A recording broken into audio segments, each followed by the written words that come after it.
guys, this is Pam. Welcome to the Original Woolly Dragon.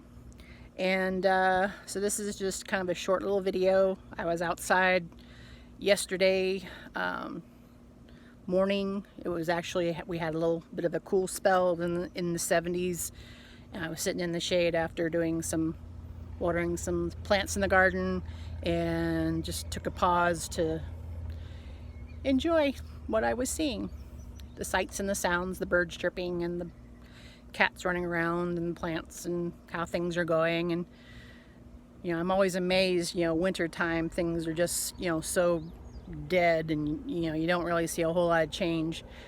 And then gradually you start noticing a warming, more sun, a little bit more green in the ground, and then all of a sudden it's all green all the time, and flowers and plants growing, and you plant something in the ground and a few days later it's like 3 feet tall, and it's kind of cool. So yeah, I really like this kind of a thing. Editing is still not my thing. I'm hoping to get better, so bear with me. But I hope you enjoy this video, and more to come. Thanks.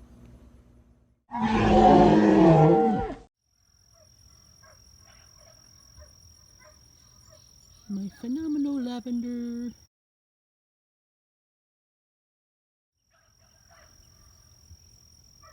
Got carpenter bees, and unfortunately cabbage looper moths, but I think they're just drinking.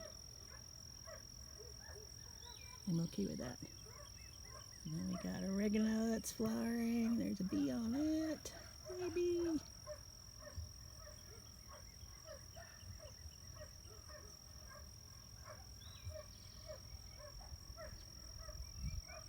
Yay. Say hi, bees.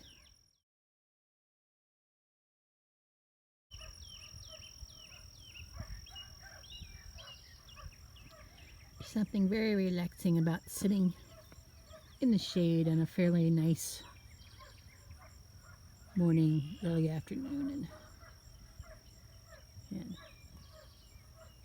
10 points if anyone spots my cat hiding in my golden marguerite.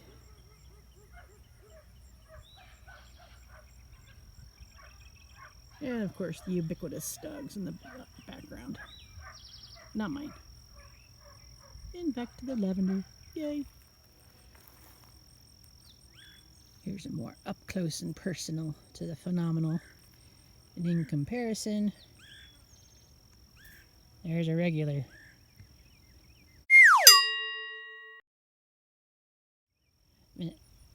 Lavender. I was going to say vanilla, that's not right.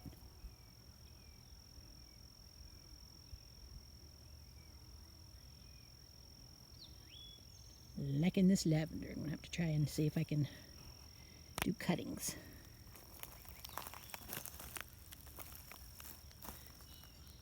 We've got some time.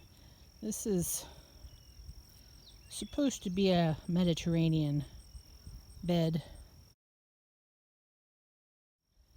but I've got chamomile in here.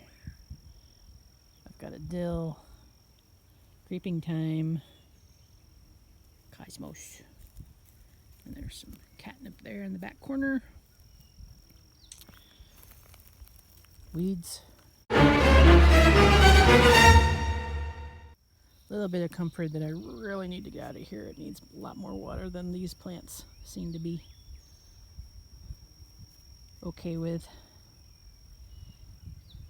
And a darn old chamomile. This is the annual type chamomile, which I believe is the German chamomile, that you can get the flowers off to make chamomile tea and stuff like that. But I don't know if it must reseed itself really well, because it keeps coming back.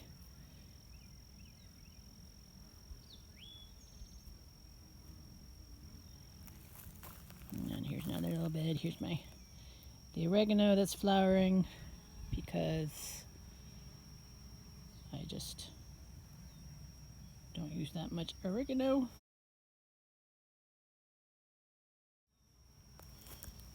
chives that I need to deadhead. More chives that are feeling the heat. A little calendula. It's not really enjoying it here. My ARP rosemary, which doesn't look too hot from this side, but from this side it's looking pretty good.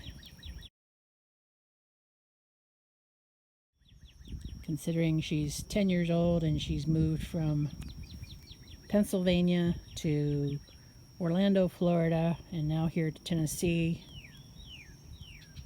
A little bit of bee balm growing in there, trying to grow in there. Yeah, I need to get in here and cut back some stuff.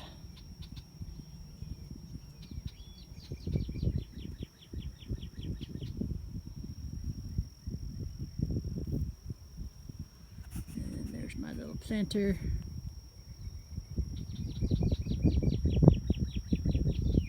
Some irises. I've got some cardinal climber about to go up the stairwell. It doesn't look like much, but here in a month or so I'll possibly do another video, if I can remember, and show you how extensively it does fill in. A little bit of calendula, some pansies hanging on, and that cat litter tub is not actually cat litter. I've got some compost tea going in there.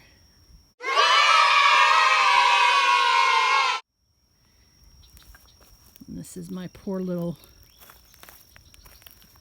kiddie pool. I need to mow this yard.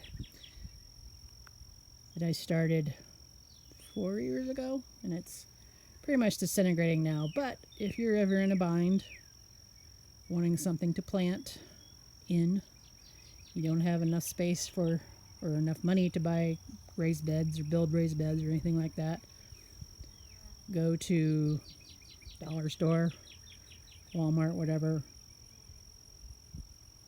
Don't know if they ever go on sale anymore, but this one's what, a 3 foot across. And this mint has been going in it for pretty much the entire time that I've had it, so it needs to come out though. I just don't relish the thought of picking up all that plastic. That's the other thing. Have a plan in place of how you're going to actually remove it. So probably what I have to do is get in there with a shovel and kind of shovel everything out. There's some, that's pineapple mint in it that's not looking too great, so I'm pretty sure it's run out of good stuff. So probably what I'll do is I'll go ahead and get a couple of cuttings of the pineapple mint, because I don't think I have it anywhere else.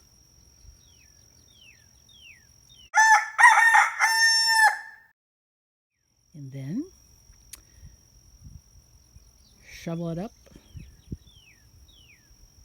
put it in a pile somewhere, see if anything else comes back, try and pick out as many of the pieces of plastic as I possibly can, and then put another raised bed like this, which is made out of 2x12s, or this, which is made out of decking.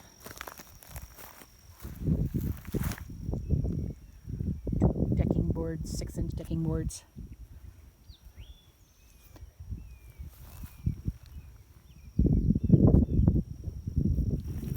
Or the cement bed, which is more long lasting, but oh my god, it's so heavy. Not so bad once you get it in place, but putting it together, my poor back.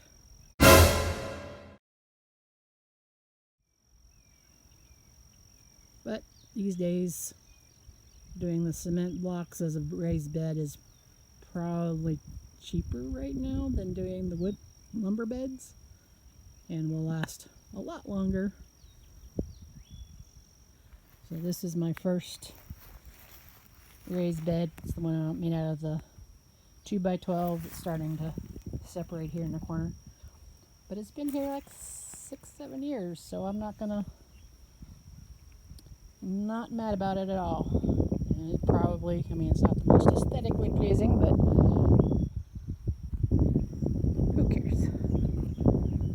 do what you can. Okay guys, well I hope you enjoyed that short little clip. The inserts were me trying to clarify some things. One of those things I have to do better, obviously. Let's see if I can correlate audio as well as video and some of these things a little bit better. But yeah, so that's my life on the summer solstice right now. So happy summer solstice and happy anniversary to my parents, number 59. So that kind of gives you an idea how old I am. And yeah, so I'll talk to you later. Thanks. Bye.